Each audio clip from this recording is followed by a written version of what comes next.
Greetings, esteemed programmers, welcome to gilgeekify programming. My name is Saeed Kohansel. In today's tutorial video, I will create editable HTML tables from scratch using vanilla JavaScript and a touch of CSS. This combination will dynamically generate tables with editable capabilities, enabling users to interact seamlessly through both mouse input and keyboard arrow keys. Join me as we delve into a tutorial that promises to elevate your web development practices. Stay tuned for an exploration that will redefine your approach to managing tables within your projects. First, let me show you a preview of the editable tables we are going to build.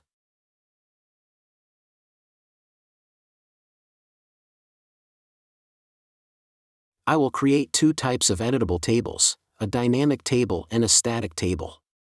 Both of them will be generated programmatically by JavaScript. The only difference is the user-defined number of columns and rows. I'll include the link to the free source code on my GitHub repository, and you can customize it according to your requirements. You can edit tables using both the mouse and keyboard arrow keys. An active cell, indicated by a green color, serves as the pointer. When you attempt to edit the cell, its color changes to yellow. Clicking a cell selects it, and double-clicking on a cell activates the editable mode. Allow me to demonstrate a dynamic table example. It prompts you to specify the number of rows and columns you'd like to generate for the table. I choose 12 by 12. OK, you can navigate between cells using your keyboard arrow keys. Pressing the Enter key on a cell allows you to edit it. Once in editing mode, pressing Enter saves the entered data, while the Escape key discards any changes, reverting the cell to its previous state.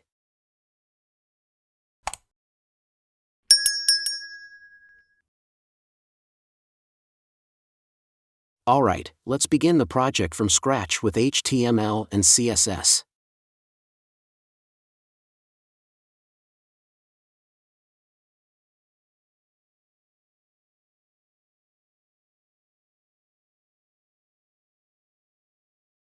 I've created an HTML file, a CSS file, and a background image called gilgeekify army. I've also created a JavaScript file named cellEditor to define my JavaScript logic. In HTML, I've created a table tag with table as its ID. Additionally, I've included my JavaScript file.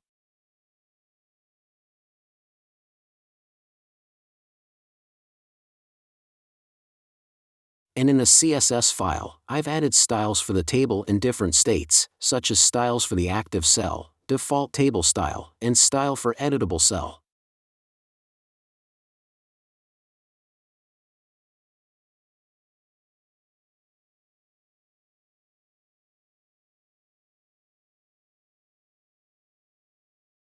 Very well, let's start coding JavaScript. I've decided to use the object-oriented programming style. JavaScript classes serve as templates for JavaScript objects. In this context, I've created a class named EditableTable. Within this class, I've defined a constructor that takes two parameters, number rows and number calls.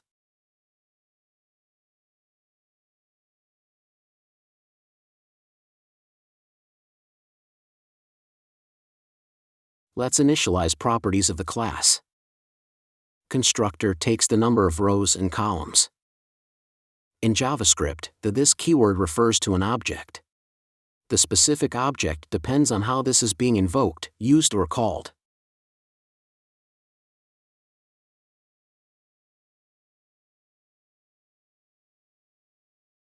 Now I get the table element by its ID.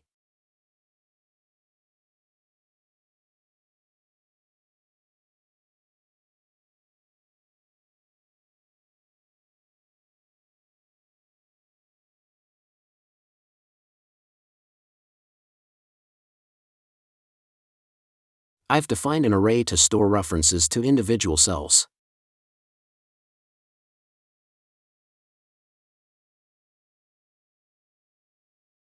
I've defined index of the currently active cell.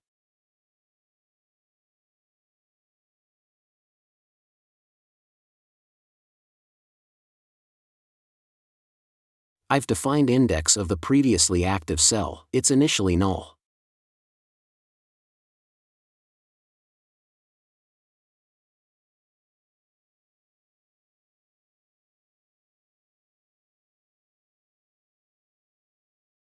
Right here, I've called the initializeTable method to set up the table structure.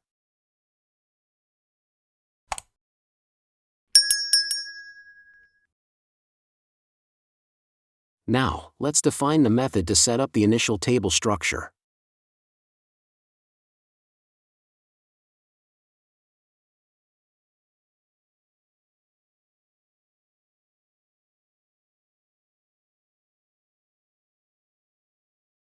I've defined a loop for the specified number of rows.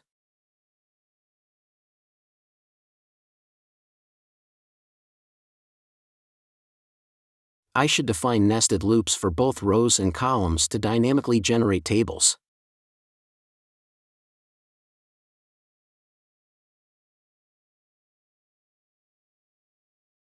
Now, I generate a new row element for each iteration by creating HTML tag.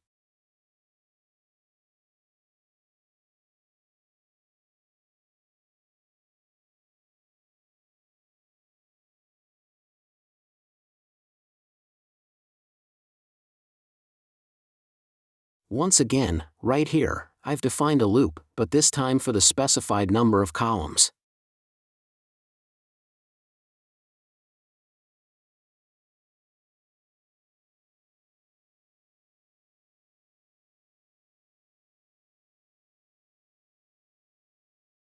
Then, I generate a new cell element for each iteration by creating HTML tag.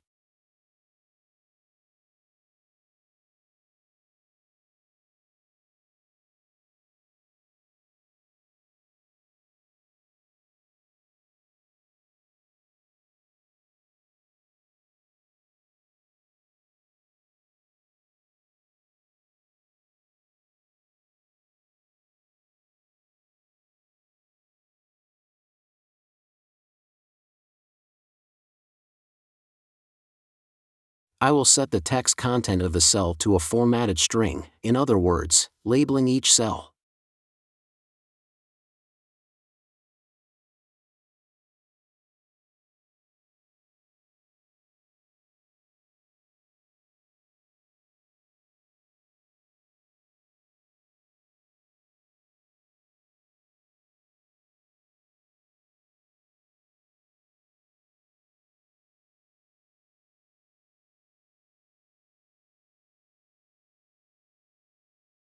And by using the JavaScript array push method, I'll add the cell reference to the cell's array.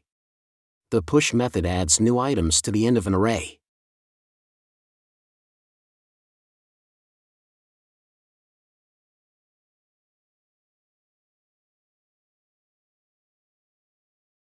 In this step, I'll append the cell to the current row.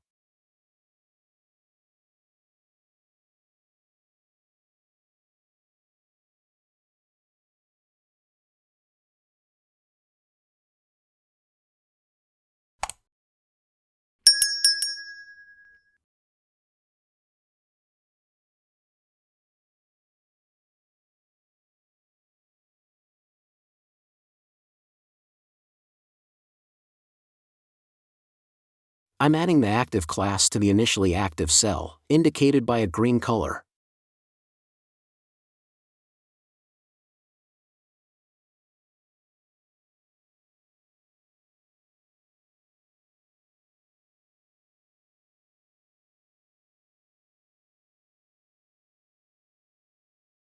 So, this is my initializeTable method to generate tables programmatically.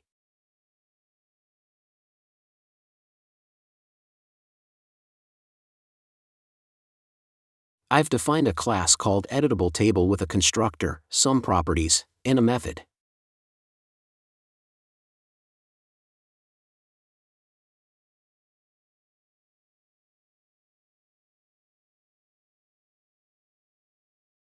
Now, let's create an instance of the EditableTable class with dimensions 10 rows by 10 columns.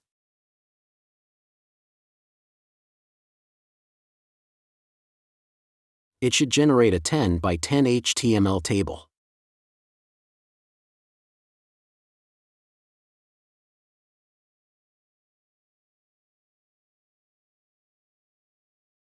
Alright, let's test our code. Excellent! It has successfully produced a table containing 100 cells. Let's observe what occurred in the HTML DOM.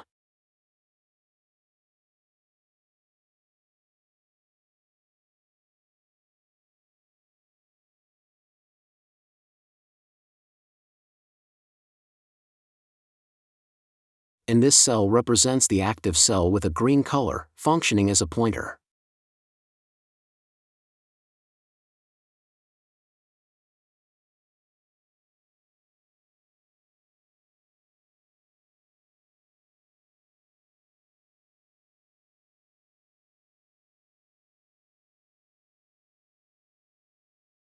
For debugging purposes, you can output the variable editable table using console log.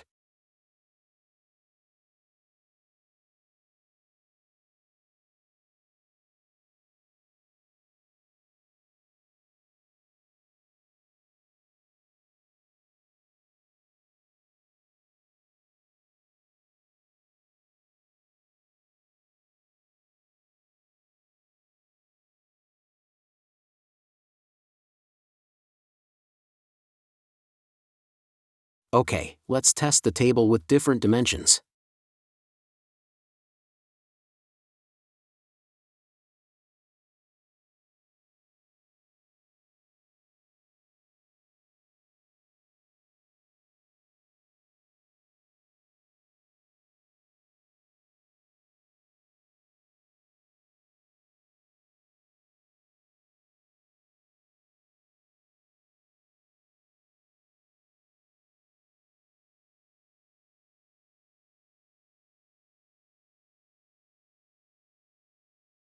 Okay, now I'll define two actions for the table, one for a single click on a cell and another for a double click on a cell. First, I will attach a click event listener to each cell element.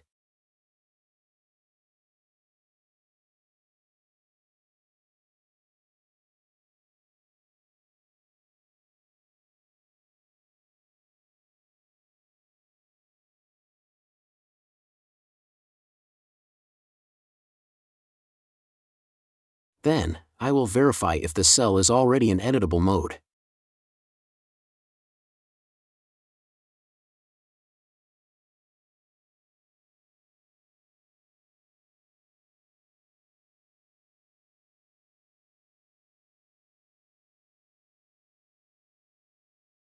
If it is, I will refrain from taking any action.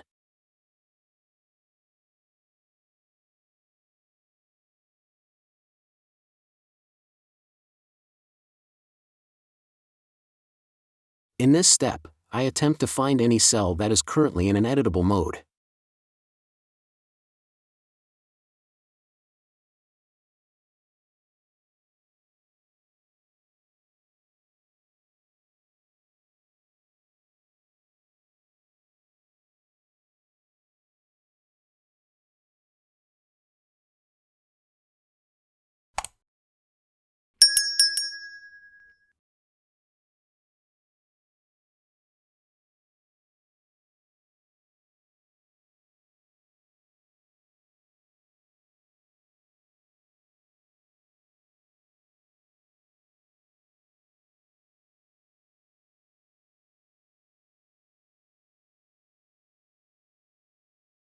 Then, I check if there's an editable cell, disable its editable mode, and remove the editable class. These actions take place across the entire table.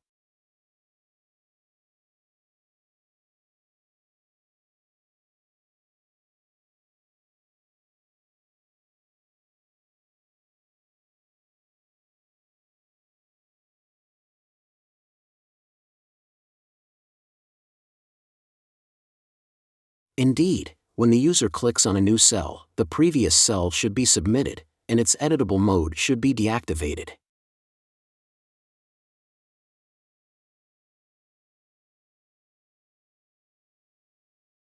I'll assign the current cell index to the cell that was clicked.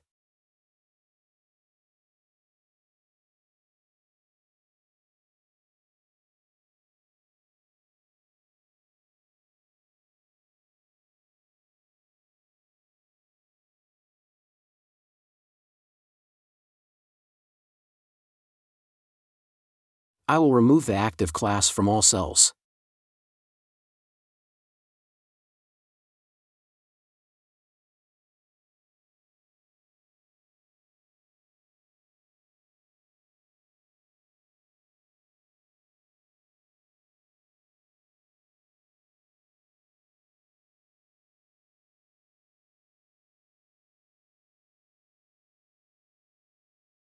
At the end, I'll add the active class to the clicked cell.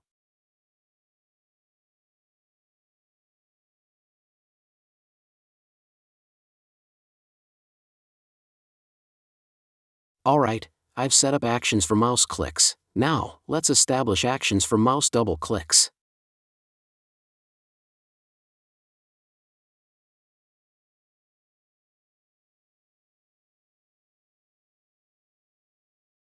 First, I will attach an event listener to each cell element for double-click event.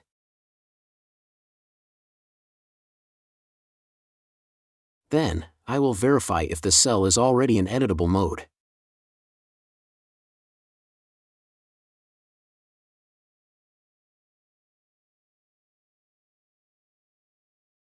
If it is, I will refrain from taking any action.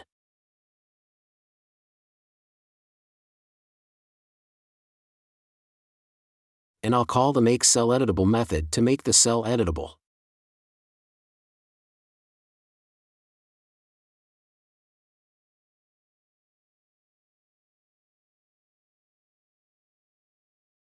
In the following, I will define this method for editing table cells.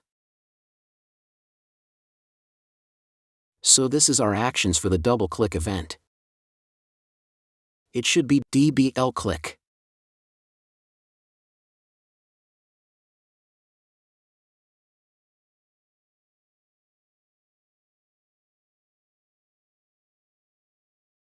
And this is our actions for the click event.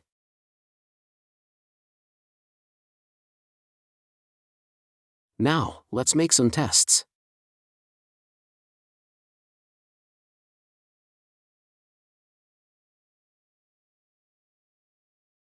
Nice. As you can see, when I click on each cell, it enters an active mode with a green color pointer.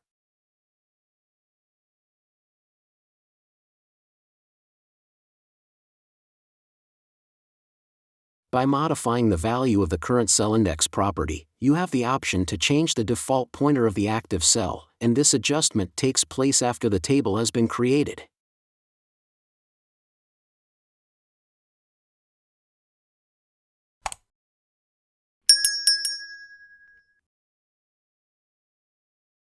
And when I double-click on each cell, it attempts to enter editable mode.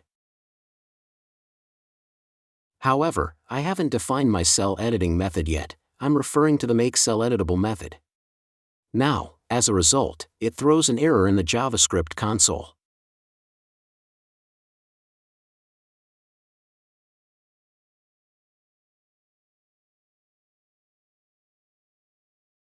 Alright, in this step, I'll create a method called addEventListeners.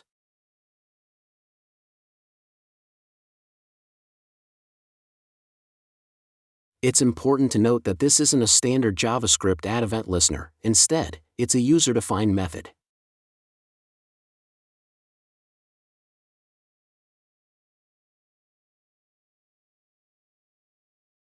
Let's define this method.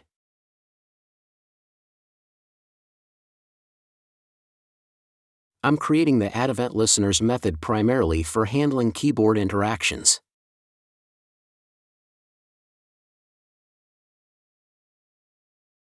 I'm adding a global event listener for keydown events on the document. That keydown event is fired when a keyboard's key is pressed.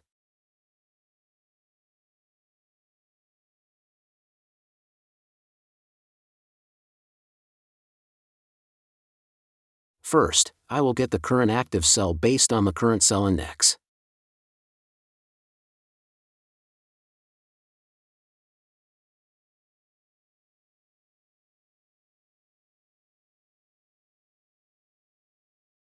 Each cell has two states, editable or not editable. At this point, I'll check if the current cell is not in editable mode.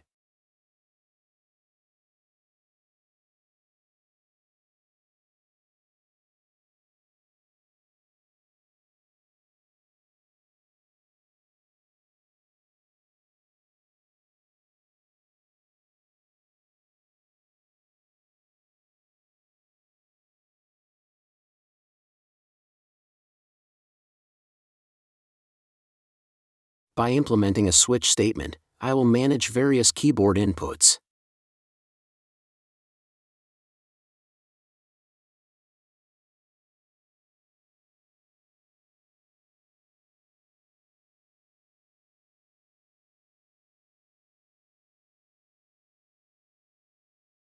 I'm incorporating arrow keys for navigation, utilizing a method named handleNavigation, which I'll create in the following.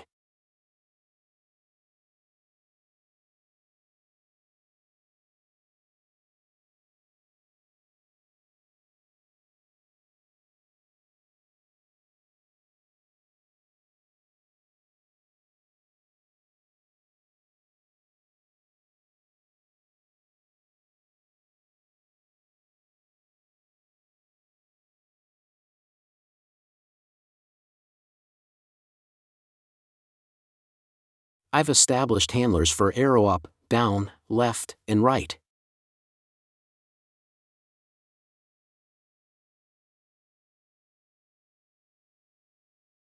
Now, let's handle the Enter key.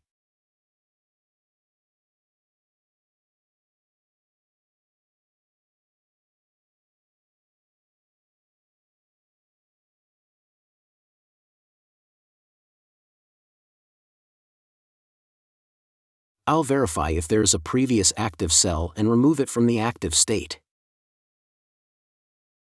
I'm implementing this to prevent issues, such as visual issues.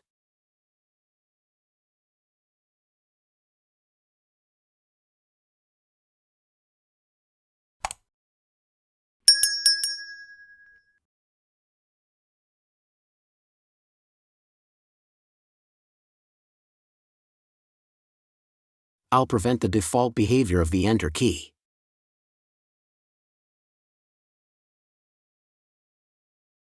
I'll make the current cell editable by invoking my editing method.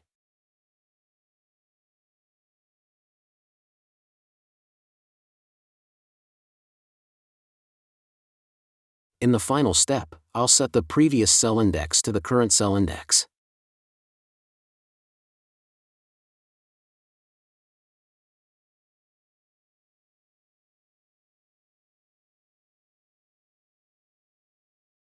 So I have created a method to manage the behavior of keyboard arrow keys.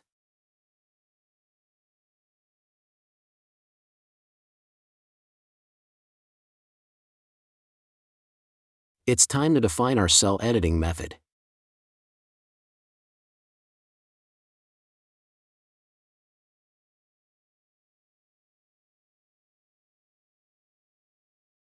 I will check if the cell is not already in editable mode.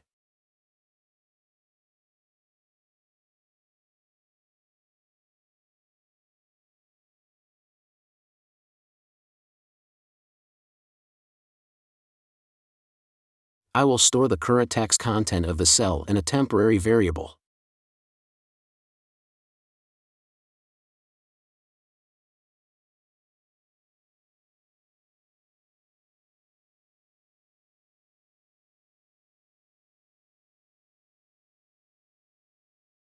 I'll store the temporary cell data in local storage. I'm using local storage to store the existing data within the cell before editing, and when defining the action for the escape key, I utilize this stored data. I will add the editable class to the cell to indicate it's in editable mode.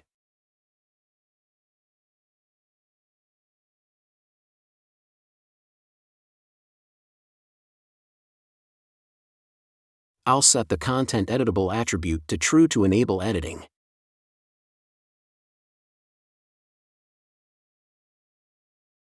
I will set focus on the cell to make it ready for editing.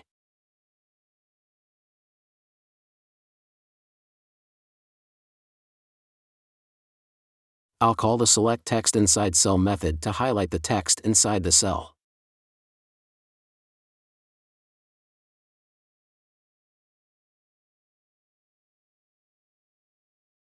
I will call the addEscapeKeyListener method to add an escape key event listener.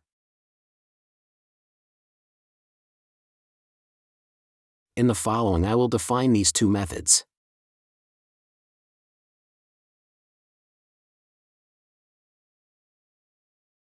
So I've created a method for editing cells.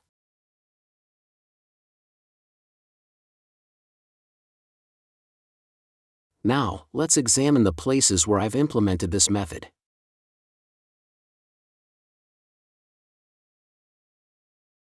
The method is employed when the keyboard's Enter key is pressed on an active cell and when the mouse is double-clicked.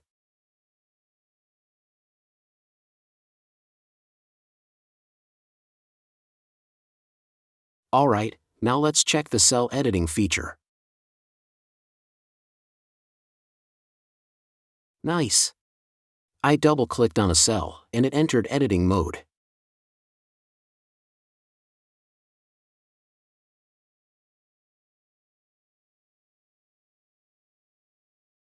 Up to this point, as you can see, I can edit any cell by double-clicking on it with my mouse.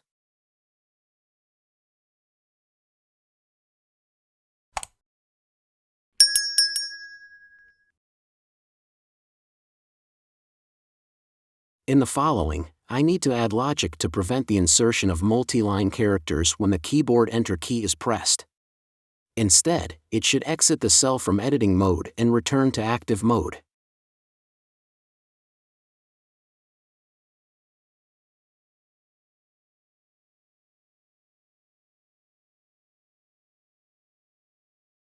Let me zoom in for a better view.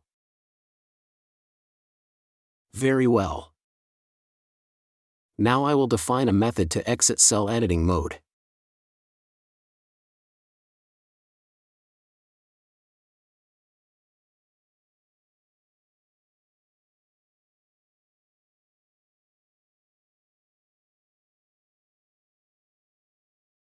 I'll disable editing mode by setting content editable attribute to false.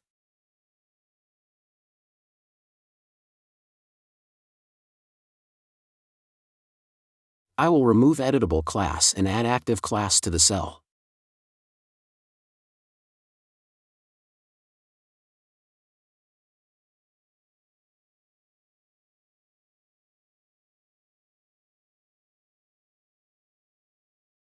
I'll clear any text selection in the cell.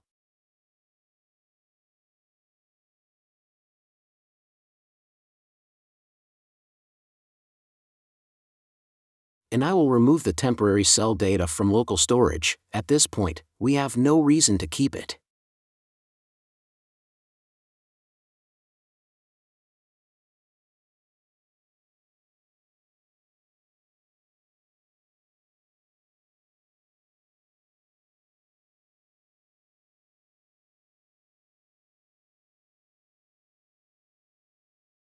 Let's create a method to add an escape key event listener for canceling cell editing.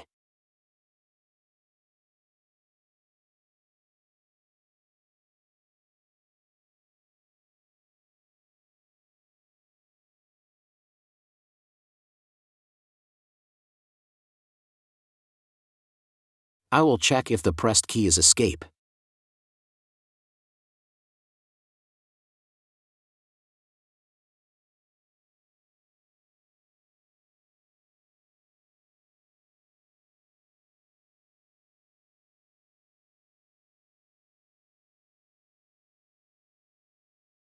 Then I'll retrieve the previously stored temporary cell data from local storage.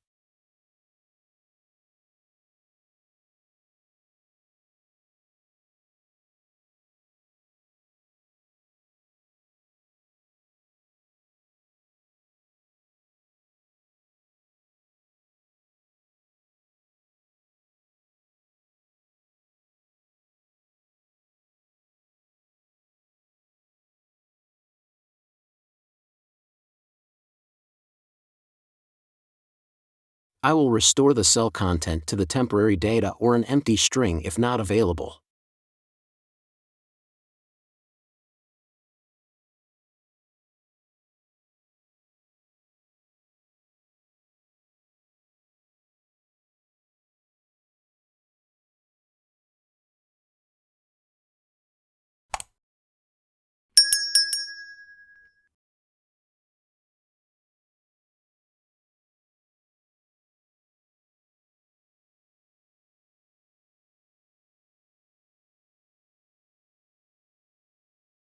and at the final step exit cell editing mode.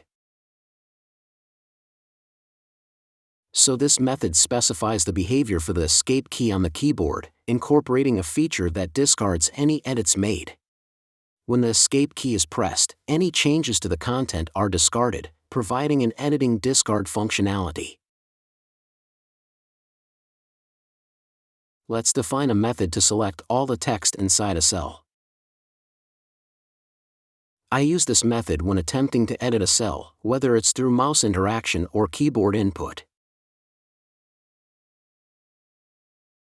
I'll create a range for the entire content of the cell.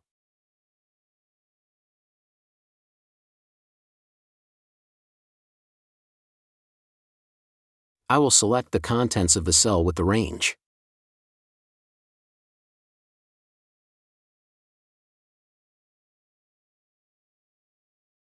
I'll remove any existing text selections.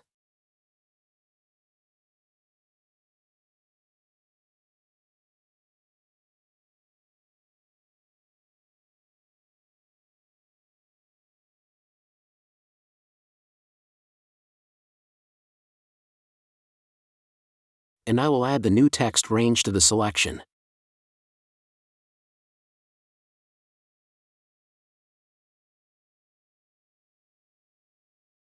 Now I'll define a method to clear any text selection. Both of these methods contribute to enhancing the efficiency of table editing. I'll simply remove all text ranges from the current selection. Alright, let's test all of these methods in order.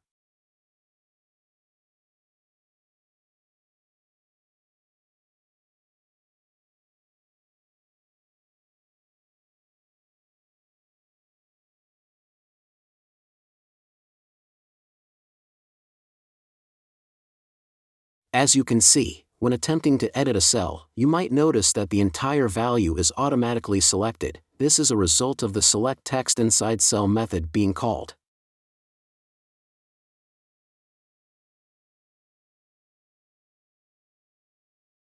Let's test the keyboard's escape key action. It should serve as a means to discard any changes on a cell. Excellent, the escape key works perfectly. It goes back to the old cell data if you try to put in something new.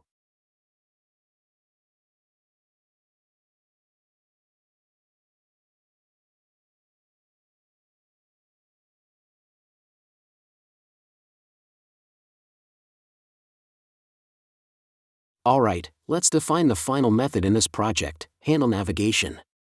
This method will contain the logic to manage cell navigation, or more precisely, moving between the table cells using the keyboard arrow keys.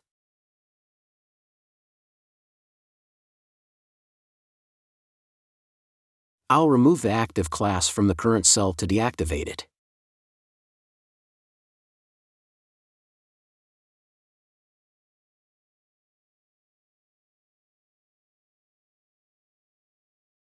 I'll use a switch statement to handle navigation based on the input direction.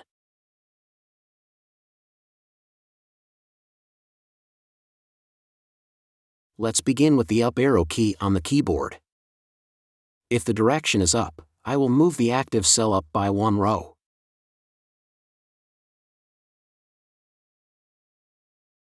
I will check if the cell is not in the first row to prevent moving out of bounds.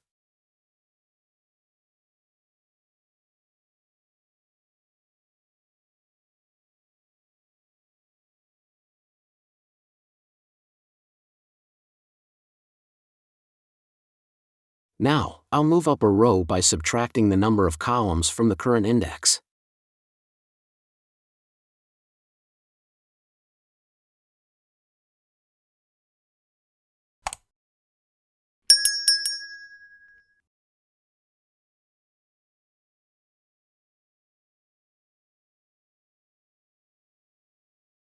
Let's move on to the down arrow key on the keyboard. If the direction is down, I'll move the active cell one row down.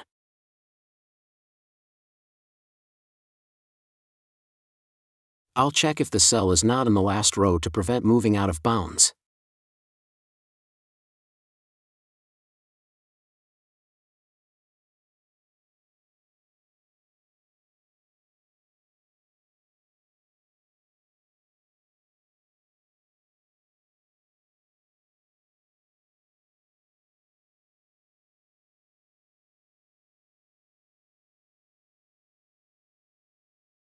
Now, I'll move down a row by adding the number of columns to the current index.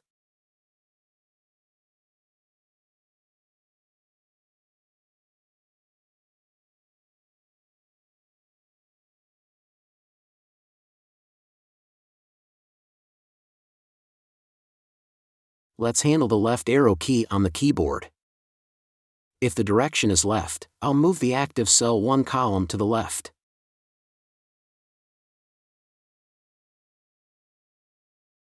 I will check if the cell is not in the first column to prevent wrapping to the previous row.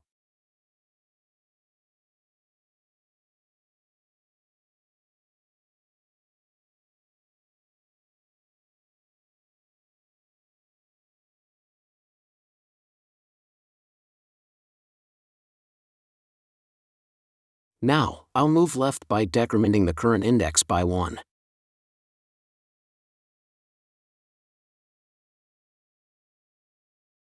Very well, let's handle the right arrow key on the keyboard. If the direction is right, I will move the active cell one column to the right.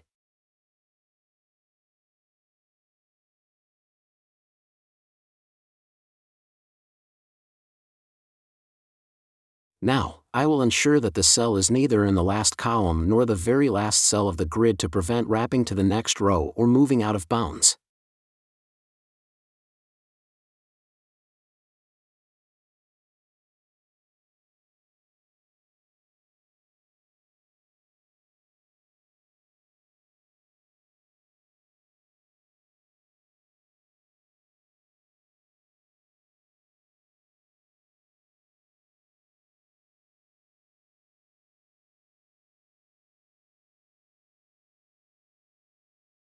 And, as the last action, I'll move right by incrementing the current index by 1.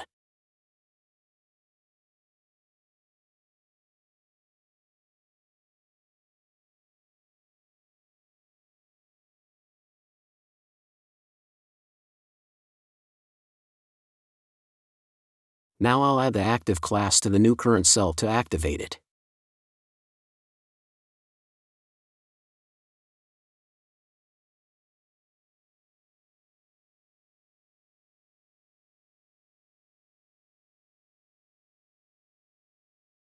So this is our keyboard navigation handler method. Alright, now let's proceed to test the arrow keys on the keyboard for navigating through the table.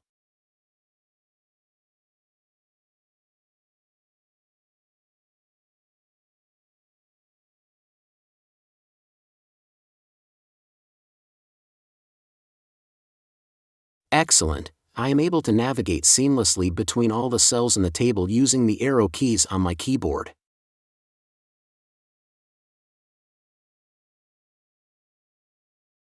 Okay, it's time to define a logic to prevent the insertion of multi-line characters when the keyboard Enter key is pressed on an editable cell. Instead, it should exit the cell from editing mode and return to active mode.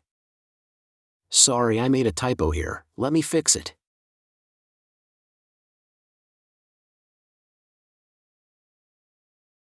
Alright.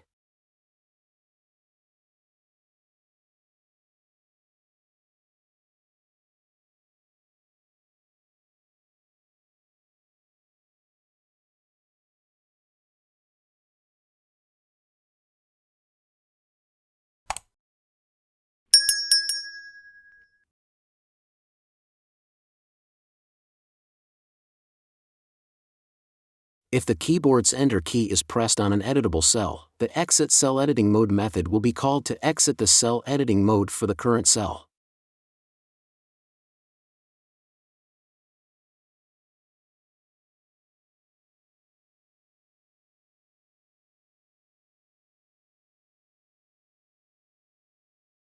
Okay, let's test it now. I am using only the keyboard to edit the table.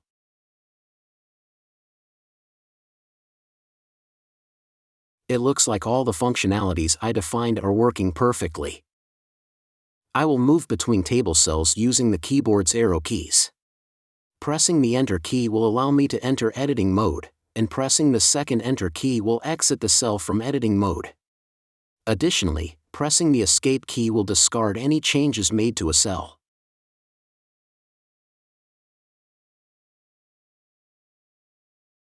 Alright, now let's create a dynamic table, which means we will obtain the number of columns and rows from the user using a JavaScript prompt.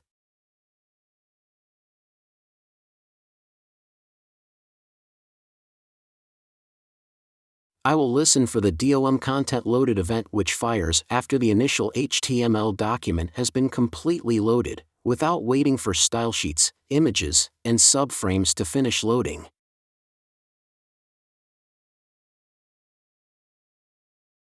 I'll set a delay before executing the following function, to allow for any necessary preparations, such as loading resources or user attention. This is optional.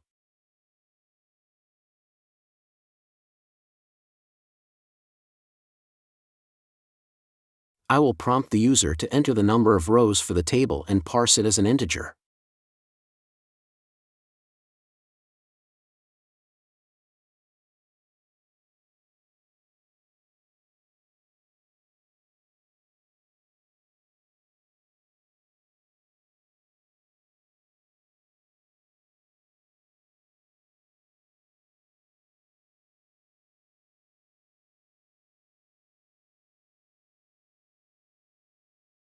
I will prompt the user to enter the number of columns for the table and parse it as an integer.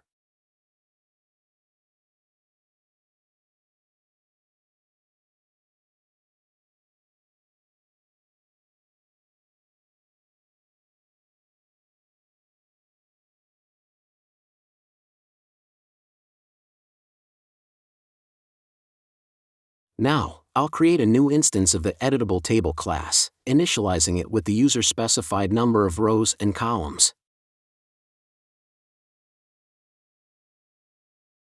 OK. Now, let's make some tests.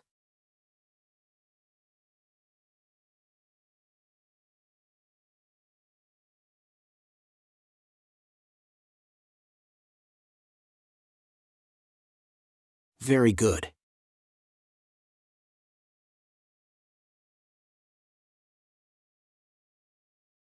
As you can see, the JavaScript prompts me to enter the number of rows and columns in order.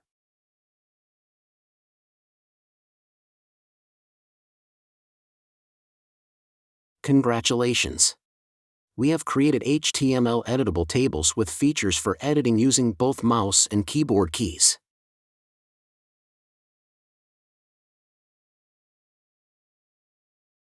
You can obtain the source code and customize it based on your needs. Additionally, you can connect it to your database system and more. If you enjoyed this video, please give it a like, subscribe to my channel, and turn on notifications. I'd also love to hear your thoughts in the comments below. Thanks for watching. I hope it helps. Because I will not quit, no, because I want this. Don't try to stop me now.